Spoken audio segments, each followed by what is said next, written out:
안녕하세요. 저는 경북대학교에서 한국사를 강의하고 있는 윤정원이라고 합니다. 날씨가 올해 장마가 너무 길어서 날씨도 굉장히 안 좋았고, 거기다 코로나 때문에 이렇게 좋은 날씨인데도 우리 여행도 못 가고 참 답답한 세월을 보내고 있습니다. 내년에는 모쪼록 좀 단풍 구경도 갈 수 있고 그런 때가 오기를 바라고요. 오늘 제가 할 강의는 근대 여성에 대해서 강의를 할 거예요. 여러분들은 근대 여성이라면 어떤 이미지가 떠오르십니까?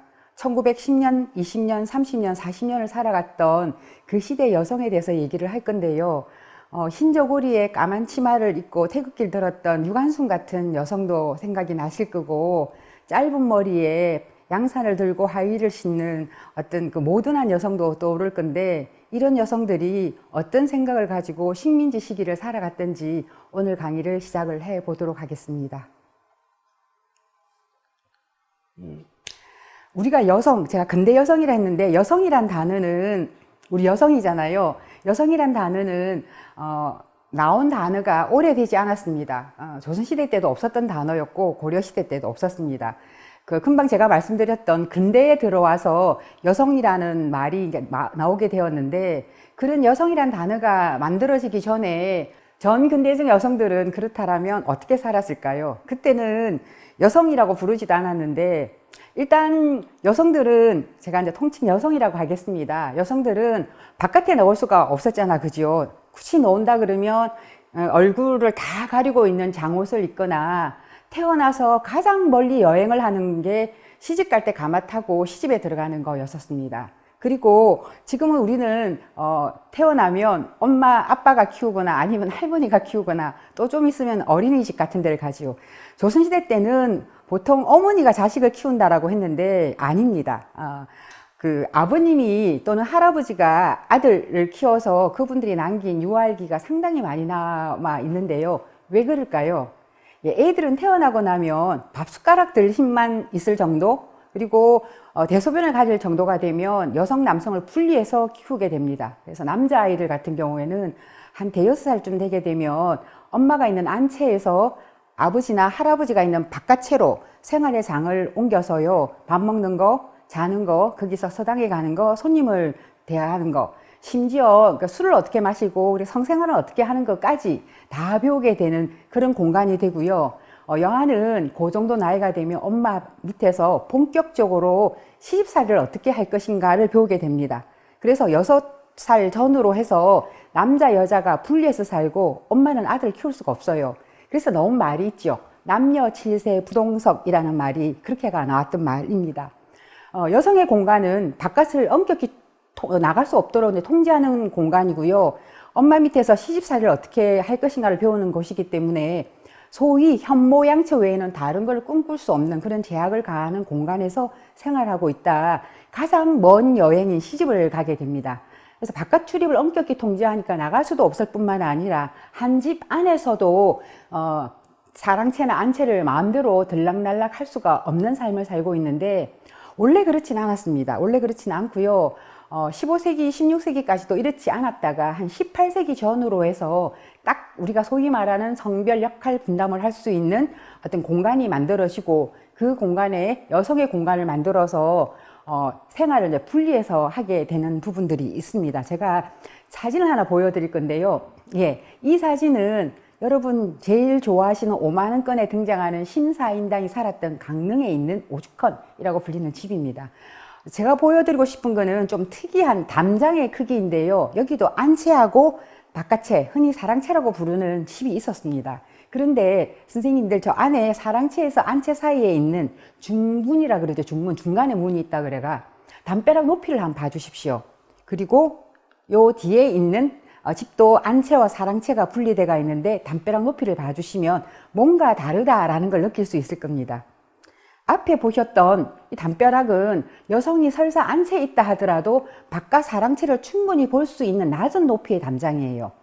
아주 먼 세상은 볼 수 없지만 적어도 집이라는 공간 내에서는 남성이 살고 있는 공간을 보는 것들이 별 무리가 없는데, 이 공간을 보게 되면 안쪽에 살고 있는 여성들은 심지어 집안 공간에서라도 아버지나 할아버지 또는 남자 형제가 살고 있는 바깥채를 볼 수 없습니다. 심지어 바깥에서 오는 손님조차도 안을 볼 수 없을 정도로 18세기 여성이 되면 꽁꽁 집안에 묶여서 이렇게 여성스러운 것들을 갖고 그리고 또 어떻게 배우고 이렇게 살게 되는 그런 삶을 살게 되는데, 그래서 바깥엔 여성을 볼 수 없었습니다. 우리 흔히 영화나 드라마나 이런 데서 여성들 보면 막 국밥집에서도 막 여성들이 입고 하는 것들이 있죠. 그건 드라마는 드라마일 뿐입니다. 특히 사대부 여성들은 절대 바깥에 나오면 안 됐었어요. 그런데 금방 제가 말씀드렸던 집안에서 이런 형모양처가 되도록 교육을 받았다라고 말씀을 드렸는데요. 현모양처는 정근대 우리 사회에서 만들었던 말이 아닙니다. 그래서 심사임당 보고 현모양처의 표상 이렇게 얘기를 하게 되면 심사임당이 자다가 벌떡 일어날 그런 말이에요. 조선시대에도 이런 말이 없었어요. 이 현모양처라는 말은 일본에 있는 학자가, 교육학자가 1875년, 그러니까 메이지 유신 이후에 새로운 교육 체계가 등장하면서 만들어진 단어예요.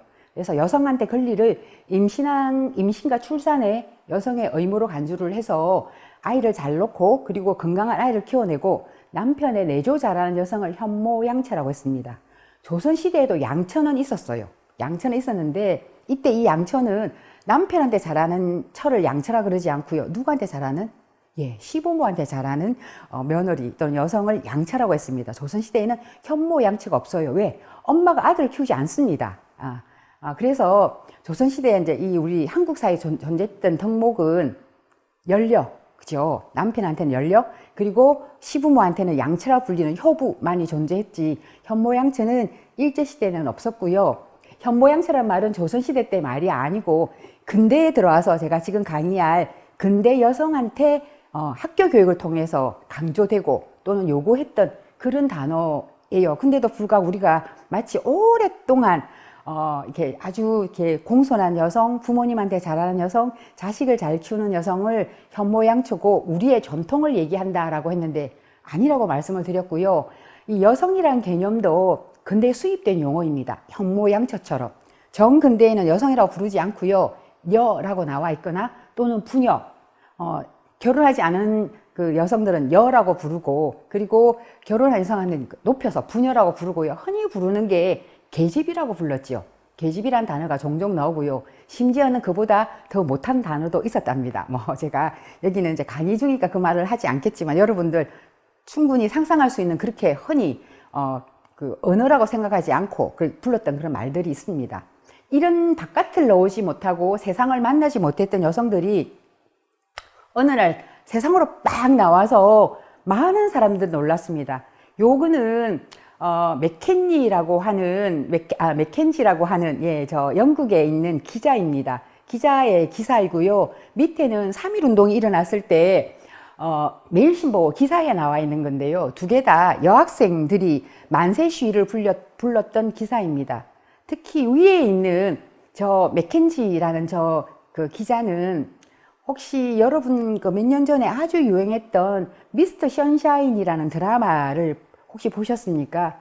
그 장면, 첫 장면에도 나오기도 했고, 이 드라마를 만들었던 김원숙이라는 작가가 나의 이 드라마는 한 장의 사진으로부터 시작을 했다라고 해서 의병들 사진이 굉장히 유명한 사진이 있습니다. 정리의병 사진인데요. 그 안에는 어린아이가 총을 들고 있는 사진도 있는데, 그때 그 사진을 찍고 그 정리의병들을 인터뷰를 해갖고 영국에 돌아가가지고 책을 썼던 사람이에요.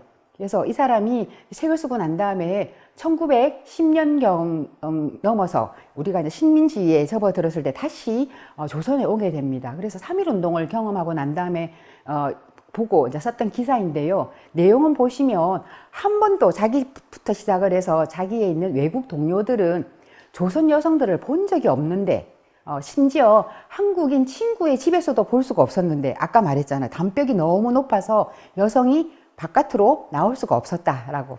근데 불구하고 3.1운동 일어났을 때 어디 있었든 한 번도 본 적이 없던 여성들이 전부 손에 태극기를 들고 막 쏟아서 나오는 걸 보고 깜짝 놀랐다.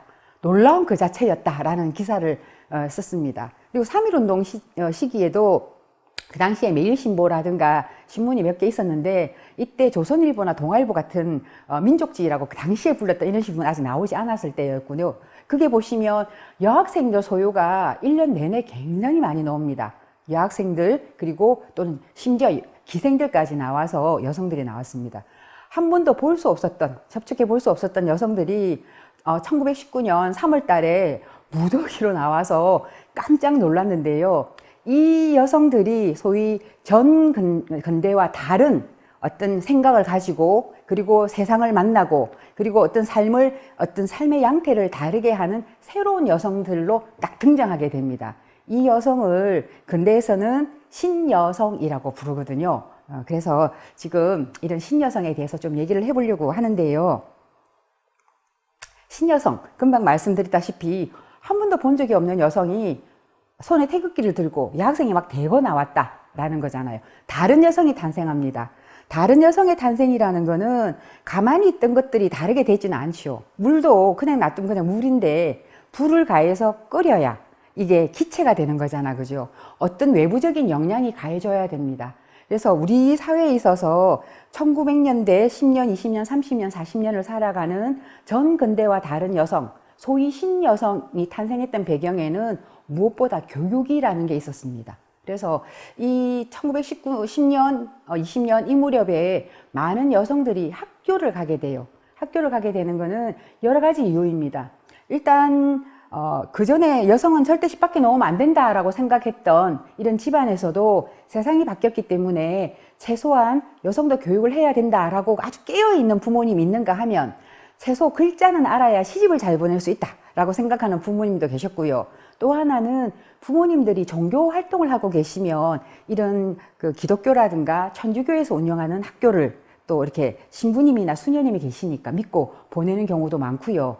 또 하나는 참 유감스럽지만 일제가 들어와서 의무적으로 학교를 많이 쉬었습니다. 그래서 여성들을 학교로 오게끔 많이 만들었는데 그거는 가슴 아프게도 가장 그 식민지를 지배하기 좋기 위해서는 의식화가 돼야 되는데 그런 의식화를 가장 합리적으로 그리고 효율적으로 시킬 수 있는 공간이 학교라는 공간에서 교육을 통해서 하는 거였거든요. 그래서 여러 가지 맥락 속에서 바깥을 못 나가던 여성이 학교를 많이 가게 됩니다. 그래서 여기 밑에 보시면 이런 여성들이 학교를 가서 생각이 바뀌고 자기가 세상도 만나고 사회를 경험하게 되고 이런 어떤 새로운 경험으로 이제 무장된 이런 여성들이 만났던 자기의 살고 있는 상황은 독립된 조국이 아니고 이제 식민지였잖아, 그죠? 그래서 3.1 운동 때 여성도 대거 나오게 되는데 밑에 표를 보시면 이 남성에 비해서 여성이 거의 50% 정도가 학생들이었었습니다. 그래서 이 여성이 학교라는 공간을 만나서 어떻게 자각되어 가는가라는 부분들을 상당히 잘 보여주고 있는 자료인데요. 이 여성은 학교를 가는 게 밑에 보시면 대구 예례가 드러난 거예요. 뭐 전국적으로도 엄청 많이 들었는데 여기 보시면 1900년도 초반기에도 대구에 그 당시에 대구는 지금처럼 크지가 않았다랍니다. 1910년, 20년에 대구는 지금의 중구 정도의 크기 정도밖에 안 됐었거든요. 그런데 보시면 1899년에 달성학교부터 시작을 해서 뭐 개성학교, 신명학교 굉장히 많은 학교들이 만들어져 있고요. 이 학교에는 여학생이 갔고 또 일반 남녀 평등 세상이 됐다라고 하지만 그래도 아직 정근대를 경험한 지가 얼마 되지 않았기 때문에 부모님들이 남학생들이 있는 학교를 잘 보내지 않으려고 하는 이런 것들에 대해서 고려를 해서 단독으로 여학생만 갈 수 있는 여학교도 만들기도 했습니다. 그렇다면 여성들은 학교에 가서 도대체 뭘 배웠길래 3.1 운동 때 남성에 비해서 여학생들이 이렇게 많이 나왔을까요? 학교에 가게 되면 이제 근대 교육을 배우죠. 외국어도 배우고 여러 가지를 배우고 특히 여학생들은 가정가사도 배웁니다. 가정가사도 배우는데 주로 종교단체에서 기독교나 카톨릭에서 하는 학교 같은 경우에는 다 이게 서구에서 들어온 거잖아, 그죠? 서구에서 들어왔던 민주주의 또는 자유, 평등 이런 개념을 배웁니다. 그런 경험을 배우는데 남성들 같은 경우에는 이 평등의 개념을 노동자, 농민, 우리 집의 머섬도 옛날에는 신분제의 사회였지만 지금 세상이 바뀌었기 때문에 내하고는 사실은 똑같은 인간이야 로 받아들인 반면에 여성들은 거기에다 하나를 더 받아들입니다. 남녀 평등이라고 얘기하는 젠더 개념을 받아들였기 때문에 이 여성들이 바깥으로 우리도 사회로 나가야 되고 우리도 자립적인 인간이 돼야 되고 남자하고 똑같은 그런 권리를 보장받아야 되고 우리도 그렇게 발언해야 되고 발언하기 위해서는 사회적 책임도 져야 된다라고 하는 이런 인식을 갖게 되는 거예요. 그래서 여학생 비율이 점점점 높아집니다. 1910년에는 8%밖에 되지 않았는데 1941년쯤 되면 거의 여성들이 한 50% 정도가 학교라는 공간을 가게 돼서 여성들이 사회화되어야 되는데 굉장히 중요한 공간이 학교라는 공간이 됐고요.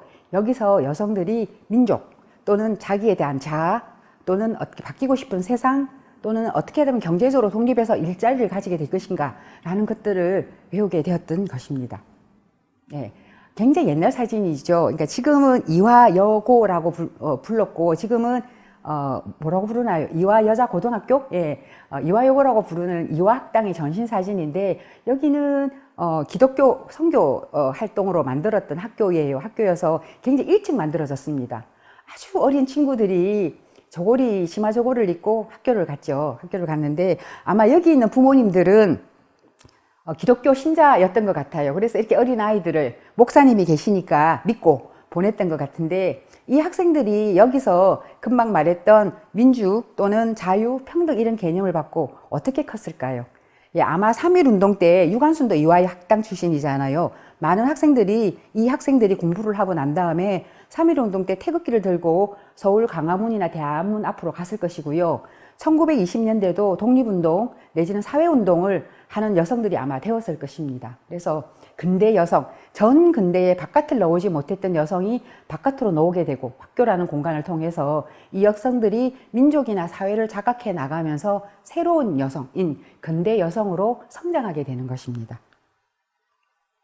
자, 그래서 근대 여성을요, 이 근대는 그때 당시에 1910년, 20년, 30년을 살았던 여성은 그때 당대가 자기가 현재잖아, 그죠? 지금 우리가 현재. 지나고 나면 지금은 과거이지만 그래서 이 여성들을 부르는 말이 모든 걸이라고도 부르기도 했습니다. 모든, 현대라는 개념 이런 말로 썼는데 이 말은 원래 이 모든 걸이라는 새로운 여성 이런 말은 영국에서 먼저 나왔었어요. 그래서 19세기 말에 빅토리아 후기 영국에 등장을 해서 이때는 영국이 이때부터 시작을 해가지고 참정권 운동 내지는 여성의 사회적 권리, 사회적 참여 운동을 많이 하고 했던 그런 역사적 배경을 가지고 있는데 이 개념이 일본으로 건너가거든요. 일본으로 건너가서 뉴우먼이 모던 걸이 됩니다. 일본에 들어가서 이 모던 걸이 다시 조선으로 수입이 돼요.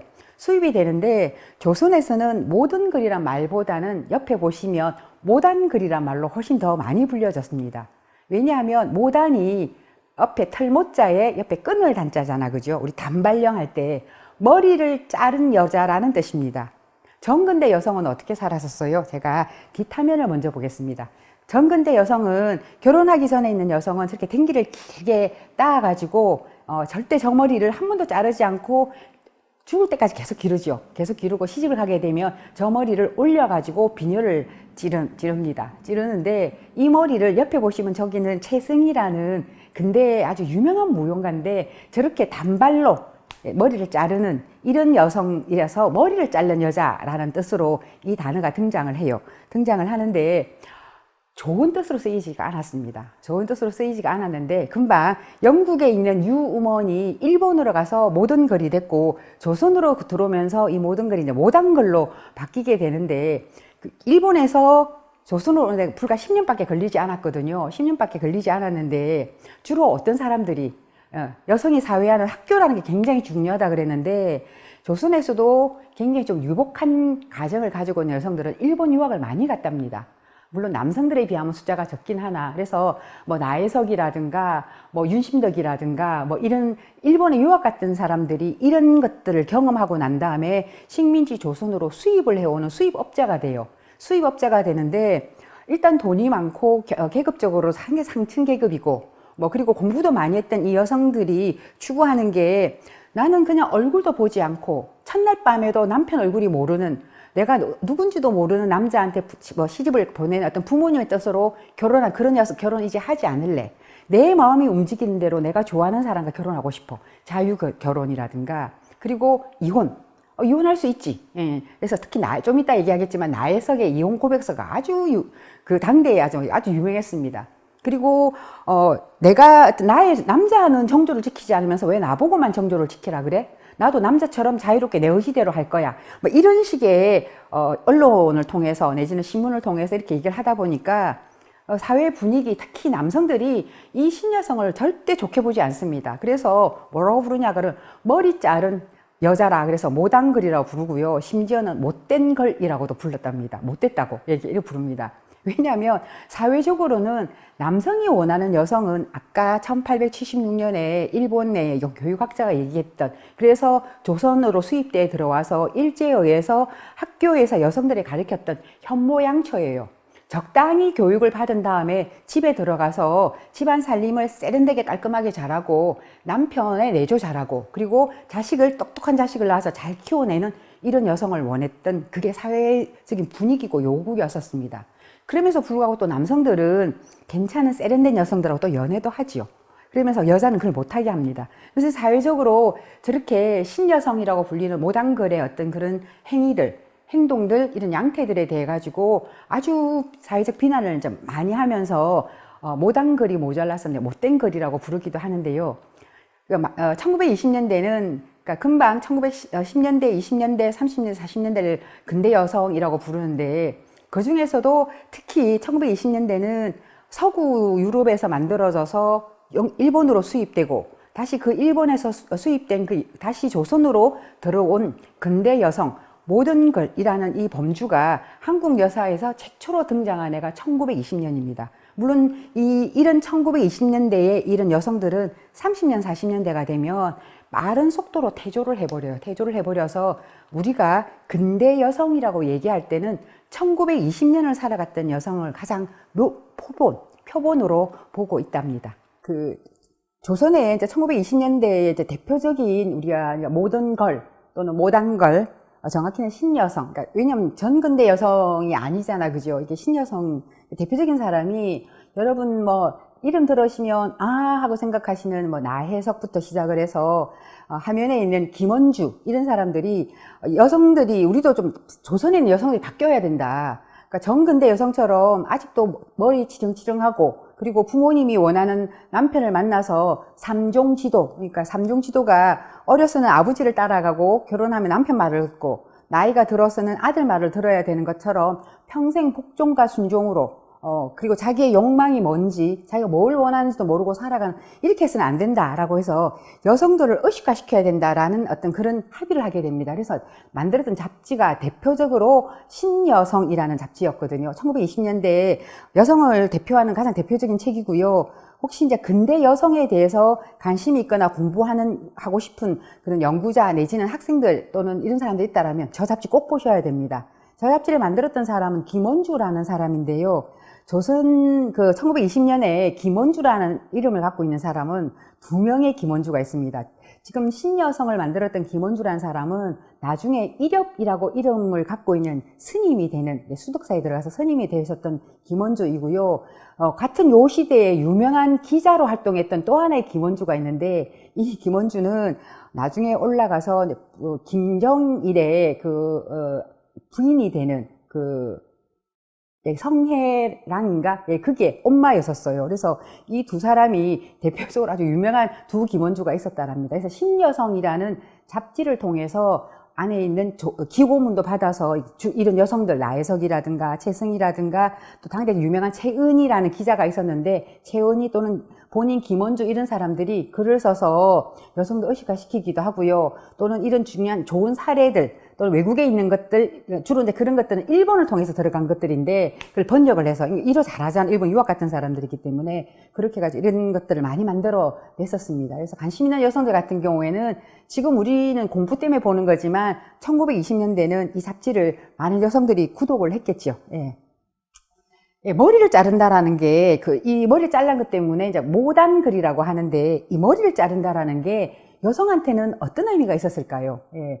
아주, 1922년에 강형란이라는 기생이, 최초의 단발자라고 생각을 합니다. 그러니까, 그렇죠. 공개적으로 내 머리 잘랐다 그래가지고 자른 머리를 신문에 낸 사람은 밑에 있는 허정숙이라는 사람이에요.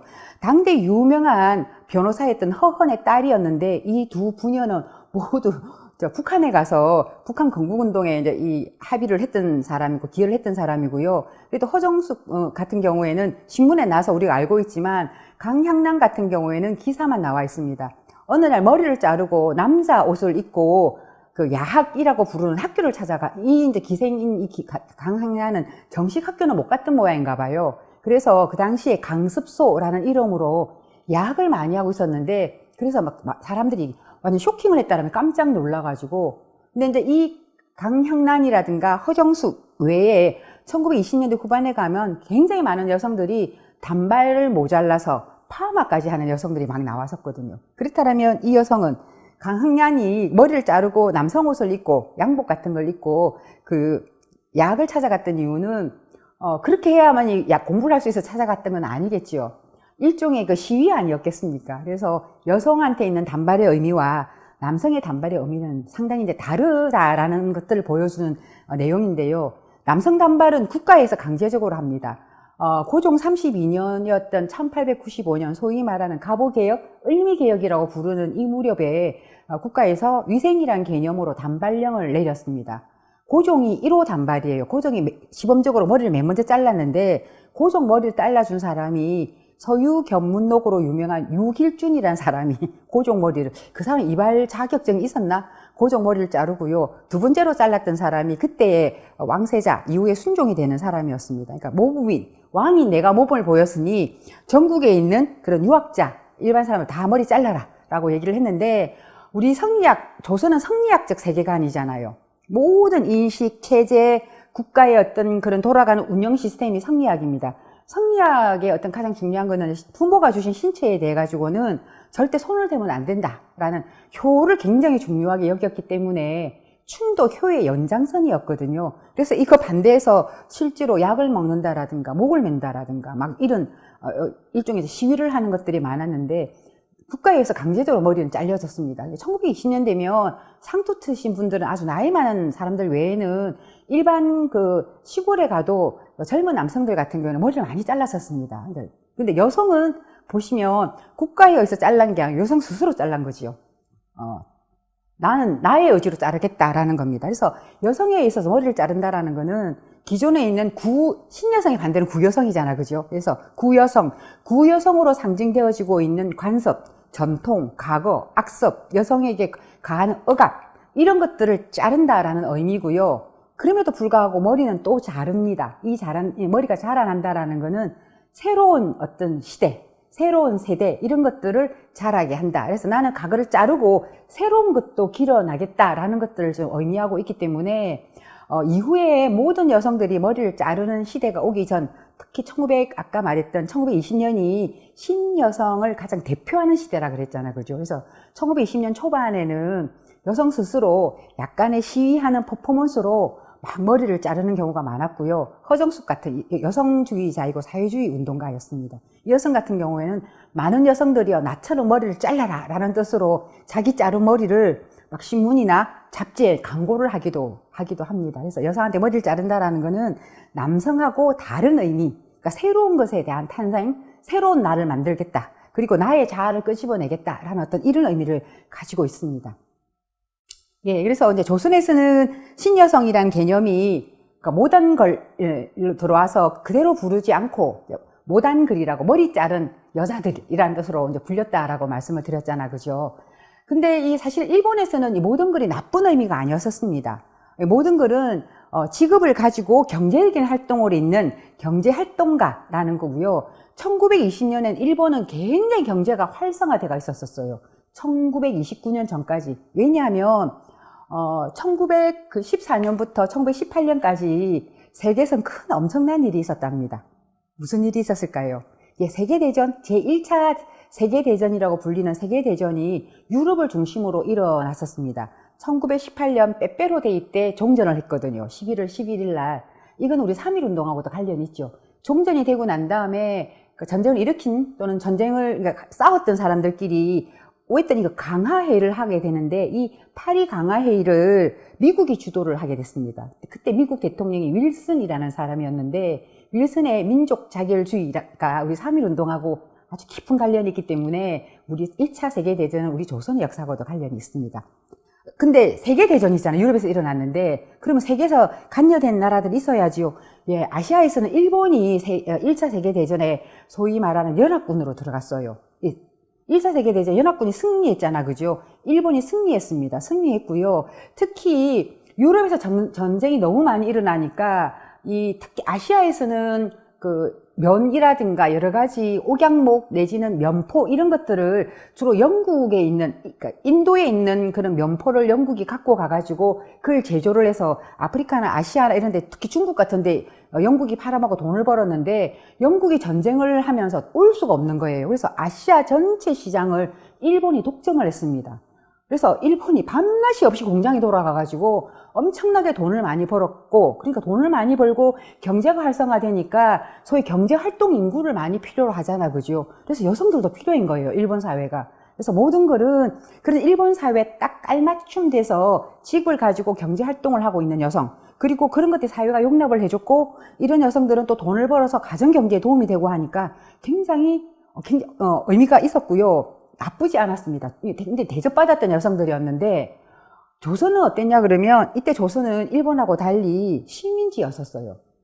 1910년, 20년 식민지는 우리는 굳이 말하지 않아도 일본에 착취당하는 조선 경제가 있었기 때문에, 일본인들이 다 장악하고 있는 조선 경제의 상층을 빼고 나면 조선인 남성도 경제적 진출이 어려웠던 사회였거든요. 그런데 나도 나가서 일할래? 나도 나가서 사회적 발언할래? 나도 나의 목소리를 낼래 하는 이런 여성들은 일반 사는 것도 힘든 남성들이 좋게 볼 리가 없는 거잖아요. 상당히 부정적인 의미로 사용이 됐었습니다. 그래서 모던글이라고 안 불렀고 모단글이라고 불렀고요. 머리 자른 오표들이라는 뜻으로. 그리고 이 여성들도 1910년, 20년쯤 되면 우리 갑오개혁 때 신분제가 완전히 해방이 됐고, 또 일제시대가 되면 일종의 근대입니다. 그래서 과거 같은 계급이 없음에도 불구하고 그런 잔존들은 남아 있었어요.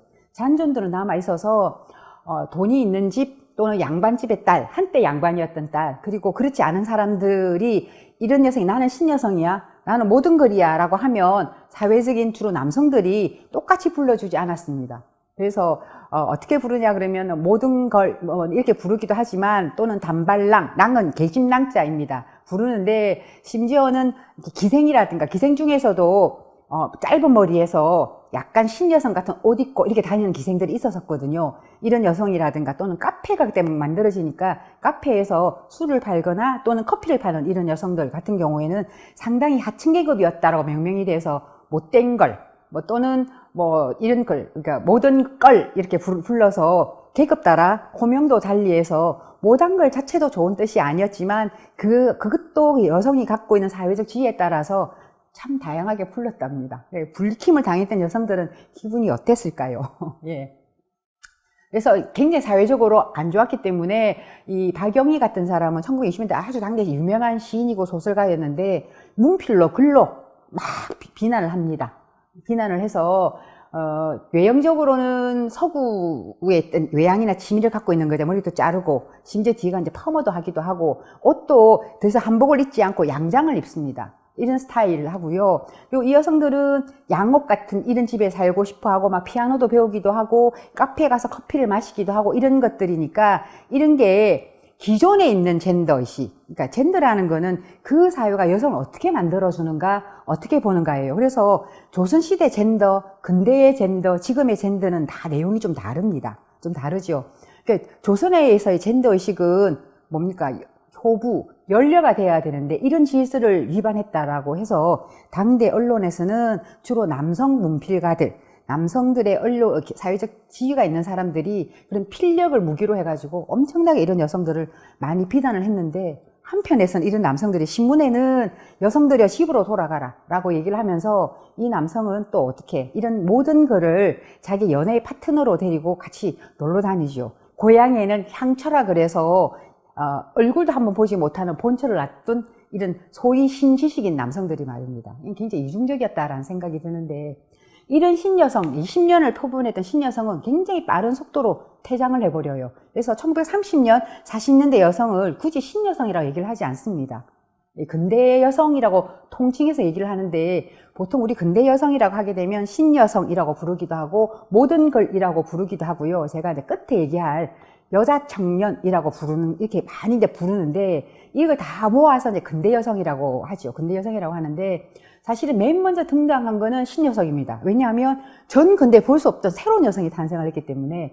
근데 1920년대를 표상을 한 신여성은 굉장히 빠른 속도로 퇴장을 하게 되는데, 그 이유는 나 이제 그만 들어갈래, 나 임무는 다 끝났어 라고 들어가는 게 아니라, 이 사회가 계속 부정적으로 집으로 돌아가라 라고 했지만, 그보다 더 심각한 정치 사회적인 국가적으로 전 세계사적 흐름들이 바뀌어서 신여성을 퇴조를 시켜요. 왜냐하면 1929년에 전 세계에서 엄청난 일이 일어납니다.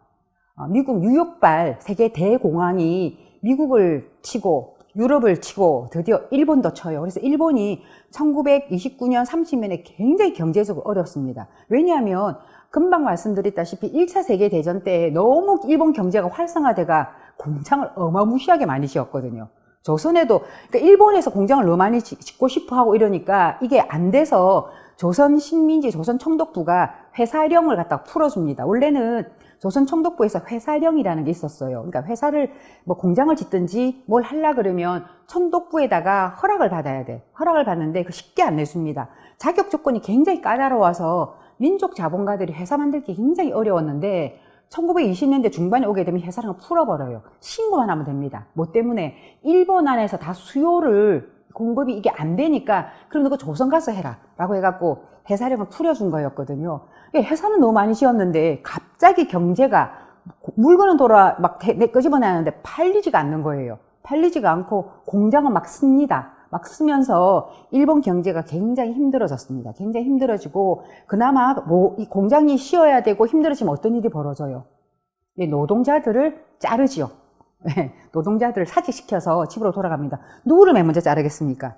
여성 먼저 자릅니다. 우리 1997년 IMF 때 같은 직장에 여자 남자 있으면 여자 먼저 잘랐던 적이 맞는 것처럼, 어쨌든 그때나 지금이나 집안의 이제 가장은 남성이라는 사고방식이 워낙 크니까 일단 남성은 살려주는 대신에 여성은 집으로 들어가라 라고 해서 많은 여성들이 바깥에 나와서 일본의 모든 걸들이 정치 경제적으로 활동을 했는데, 1920년대 말 30년대 되면은 급박하게 집으로 돌아가게 되고, 돌아가지 않고 바깥에 설친 여성들한테 이제 비난을 하게 되는 거죠. 있으면 이제 지금 힘든데, 일본이 그러면서 1931년에 만주사변을 일으키게 됩니다. 만주사변을 일으키게 되고, 이제 그때부터 본격적인 전쟁 시기에 돌입을 하게 되는데, 일본의 만주사변, 그 이후에 중일전쟁으로 가게 되는 거는, 원래 제국주의 속성이 어떤 침략, 수탈을, 태생적 어떤 그런 운명을 가지고 이제 시작을 하는 게 제국주의이긴 하나, 특히 일본이 31년에 만주사변은 금방 말했던 일본의 경제 악화, 그러니까 새로운 시장의 확장이 필요했다라는 것들이 사실은 가장 본질적인 문제였었어요. 그래서 일본이 이제 이게 전쟁을 일으키게 되잖아요. 만주를 이제 잡아먹고, 그리고 중일 전쟁을 일으키게 되는데, 여러분, 전쟁을 일으키게 되면 딴 생각 가지고 있으면 안 돼요. 모든 것들이 하나의 이데올로기로 딱 포섭이 돼야 됩니다. 그리고 전쟁을 일으키는 이 주동자가 뭔 말을 해도 다 그게 복종을 해줘야 돼요.